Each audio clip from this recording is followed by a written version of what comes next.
सुप्रभात बच्चों। आपने पर्यायवाची शब्द का दोहरान कर लिया होगा। सब कुछ याद कर लिया ना।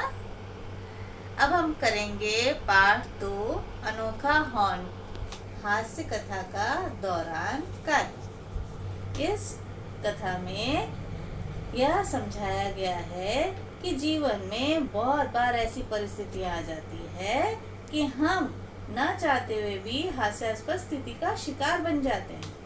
अच्छा सोचने जाते हैं और बुरा हो जाता है, और कभी कभी बुराई भी अच्छाई का कारण बन जाती है। लोग मजाक भी बनाते हैं, परंतु हमारी सहायता भी करते हैं। इस तरह से जीवन में हंसी मजाक से खुशियां बढ़ जाती है, प्रसन्नता बढ़ जाती है। इस पाठ में मामा जी की जो कार थी यानी पारो, उसका हॉर्न कितना मजेदार था। उसने कितने ही ऐसे कांड किए जिसके कारण हंसी का पात्र वे बनते आए। पर एक अच्छी बात भी हुई, क्योंकि उसके कारण चोर पकड़ा गया, है ना। तो हम ये जानेंगे कि इस पाठ का दोहरान के रूप में कि इसका मूल्य क्या है। मूल्य है खुश रहना। छोटी छोटी खुशियां ही हमारे जीवन में क्या करती है, प्रसन्नता ले आती है, और दूसरों के काम आना सबसे बड़ी क्या होती है, हमारे जीवन की उद्देश्य होता है। इस कथा को लिखा है ईरा सक्सेना जी ने। और इस पाठ के अभ्यास के लिए पृष्ठ संख्या 17 अब आप खोल लीजिए। लिखित प्रश्न पहला, किसने किससे कहा? सही उत्तर में सही का निशान लगाइए। क, खाना लग गया है, अपने मामा जी को भी बुला लाओ। यह किसने कहा था?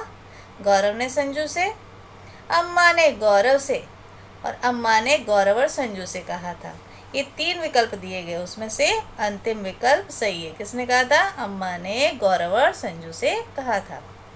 ख, वाह मामा जी वाह, क्या हॉर्न है। वो हॉर्न कैसा था?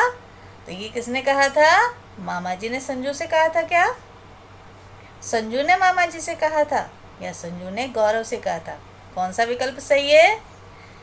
हाँ, बीच वाला, संजू ने मामा जी से कहा था। प्रश्न 2, संकेत गद्यांश को पाठ में ध्यानपूर्वक पढ़कर दिए गए प्रश्नों के लिए उचित विकल्प पर सही का निशान लगाइए। संकेत दिया गया है पृष्ठ 14 का। गौरव ने गर्दन घुमाकर खाली स्थान से लेकर शायद कुछ सौदा बिक जाए तक। पढ़ी, पाठ तो पढ़ लिया ना आपने? हाँ, तो यहाँ पे उसको पढ़कर प्रश्न क जो दिया गया है कि गौरव को कैसे पता चला कि यहाँ हॉर्न बजाना मना है। पहला विकल्प पुलिस वाले ने बताया, दूसरा मामा जी ने बताया, तीसरा हॉर्न नहीं बजाने का संकेत चिन्ह देखकर। अब आप ये बताइए कि आपने सड़कों पे देखा होगा ना कि जगह जगह संकेत चिन्ह दिए गए होते। हाँ, जहाँ स्कूल होती है, यहाँ से ट्रेन जाती है, तो वहाँ अलग अलग जगह चिन्ह दिए गए होते हैं। उसी तरह से हॉर्न नहीं बजाने का संकेत चिन्ह देखकर उसे पता चल गया था। तीसरा विकल्प सही है। ख, अधेड़ उम्र की महिला की लड़की का क्या नाम था? किस नाम से पुकारा था उसने? उर्मिला या प्रमिला या संजू? प्रमिला सही उत्तर है, तो दूसरे विकल्प पर सही का निशान लगाइए। ग, ठेले वाले कहाँ के संतरे बेच रहा था? इलाहाबाद के, मोती झील के, या नागपुर के? कहाँ के संतरे बहुत प्रसिद्ध है? नागपुर के। अति लघु प्रश्न क, गौरव और संजू ने आखिरी सीढ़ी पर पहुंचकर क्या सुना? क्या सुना था?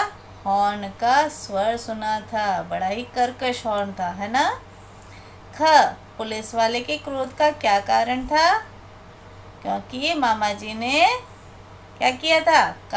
कार का जो हॉर्न था, नो हॉर्न जोन में बजा दिया था। लघु प्रश्न में भी एक छोटा सा प्रश्न बन सकता है। मोती झील जाने का प्रस्ताव किसने रखा था और क्यों रखा था? मामा जी ने रखा था ना, क्योंकि उनकी कार का हॉर्न ठीक हो गया था। अब पृष्ठ संख्या 18 निकाल लीजिए। अब करेंगे हम भाषा की बात। भाषा की बात में पहला प्रश्न, कोई स्त्रीलिंग शब्द अकारांत या आकारांत हो तो बहुवचन बनाते समय अ का ए हो जाता है तथा आ वाले शब्द के अंत में ए जुड़ जाता है। जैसे आवाज, आवाजें, महिला, महिलाएं। उदाहरण के अनुसार आप उचित बहुवचन रूप पर सही का निशान लगाइए। पहला दिया गया है दीवार, दीवारों होगा या दीवारें होगा? दीवारें सही होगा। कन्या लिखा गया, उसका उत्तर क्या होगा? दोनों विकल्प में से कन्याएं, पहला विकल्प सही है, कन्याएं नहीं होगा। कथा, कथाओं या कथाएं? कथाएं सही विकल्प है। आँख का सही विकल्प, अखियां या आंखें? आंखें सही विकल्प है। किसी भी शब्द के अंत में ई या उ हो तो बहुवचन बनाते समय वह ई या उ में बदल जाता है। जैसे रानी, रानियां, आलू, आलू। उसी आधार पर उदाहरण के अनुसार आप उचित बहुवचन रूप पर सही का निशान लगाइए। नारी, नारियां या नारियां? नारियां सही उत्तर है। अलमारी, इसका क्या विकल्प होगा? अलमारियां, दूसरा विकल्प सही है। वधू, वधुएं, क्या बताया था? छोटा ऊ बन जाता है ना, इसलिए यहाँ पे वधुएं। धेनु, धेनु लिखा है, धेनुएं हो जाएगा, इसलिए दूसरा विकल्प सही है। प्रश्न 2, जिसके विषय में कुछ कहा जाए उसे उद्देश्य कहते हैं। उद्देश्य के विषय में जो कुछ कहा जाए उसे विधेय कहते हैं। जैसे अभिनव कार चला रहा है, इस वाक्य में अभिनव उद्देश्य है और कार चला रहा है विधेय। तो यहाँ पे कुछ वाक्य दिए गए हैं, उस पर गोला लगाना है और रेखांकित करना है शेष विधेय पर। ठीक है। क, मामा जी हॉर्न ठीक कर रहे थे, तो आप पेंसिल लेके सही सही कार्य करिएगा। मामा जी यहाँ उद्देश्य है, गोला लगाएंगे, हॉर्न ठीक कर रहे थे, विधेय है। ख, ठेले वाला संतरे बेच रहा था। क्या बेच रहा था? संतरे। और कौन बेच रहा था? ठेले वाला। तो यहाँ उद्देश्य ठेले वाला हो गया और संतरे बेच रहा था वह विधेय है। उसी आधार पर गोला लगाइए और रेखांकित कीजिए। ग, मामा जी कार का बोनट खोल रहे थे। मामा जी यहाँ उद्देश्य है, क्योंकि कार्य उनके द्वारा किया जा रहा है, उनके बारे में बात की जा रही है। कार का बोनट खोल रहे थे, वह विधेय है। घ, पुलिस वाला गुस्से में दौड़ा आ रहा था। पुलिस वाला उद्देश्य है, गुस्से में दौड़ा आ रहा था, विधेय है। गौरव खिड़की से झांक रहा था। इस ढ़ में गौरव तो हो गया उद्देश्य और खिड़की से झांक रहा था हो गया विधेय। सही से कर लिया ना। अब आ जाइए प्रश्न 3 पर। प्रश्न 3 है, दिए गए वाक्यों में रेखांकित शब्दों के विलोम शब्द से खाली स्थान भरिए। क, मामा जी हॉर्न का उचित प्रयोग करने की बजाय, उचित का विलोम शब्द क्या हुआ? अनुचित प्रयोग करते थे। खाली स्थान में भरिए अनुचित। ख, कोई हॉर्न की प्रशंसा करता तो कोई क्या करता? निंदा करता। प्रशंसा का विलोम शब्द होता है निंदा, लिख दीजिए निंदा। ग, लोग सही कहते हैं कि आज नकद कल, उधार। खालिस्तान में लिखिए उधार।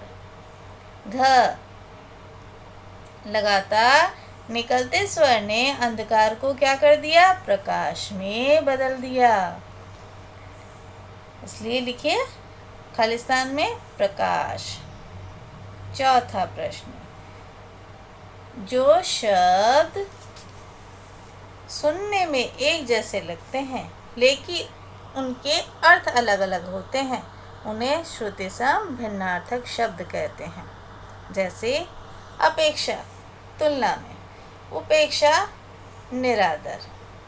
आप दिए गए शब्दों के अर्थ लिखकर उनके वाक्यों में प्रयोग कीजिए।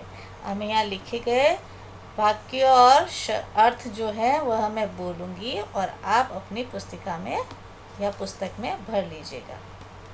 क, ज़रा यानी थोड़ा, जरा यानी बुढ़ापा। वाक्य प्रयोग ज़रा का, मैंने रात्रि में जरा सा भोजन किया। जरा बुढ़ापा, हमें जरावस्था में मतलब बुढ़ापे की अवस्था में स्वास्थ्य का ध्यान रखना चाहिए। ख, अनल और अनिल। अनल होता है आग, अनिल होता है हवा। तो आग का वाक्य प्रयोग हम करेंगे यानी अनल का। जंगल में दावानल लग गई। दावानल बोलते हैं फॉरेस्ट फायर होती है ना, उसे हम कहते हैं दावानल। तो अनल तो आ गया, ठीक है। यहाँ दावानल लग गई। हवा, वसंत ऋतु की अनिल मन को आनंदित करती है ना। चारों तरफ क्या होते हैं? फूल खिले होते हैं जिसकी खुशबू हमें बहुत अच्छी लगती है और उसमें हवा चले तो मन खुश हो जाता है। ग, अचार, एक खट्टा पदार्थ। आचार, व्यवहार। अचार का वाक्य प्रयोग, मुझे आम का अचार पसंद है। आपको भी पसंद है? आचार, व्यवहार। रमेश को उसके अच्छे आचार व्यवहार के कारण पुरस्कार मिला। इसका वाक्य प्रयोग सही है। आपको भी पुरस्कार चाहिए ना, तो हमें क्या करना चाहिए? हमारा आचरण, हमारा व्यवहार अच्छा होना चाहिए। अब इन सभी का आप पूर्णतः दोहरान कर लेंगे और पाठ को अच्छे से पढ़ लेंगे। धन्यवाद।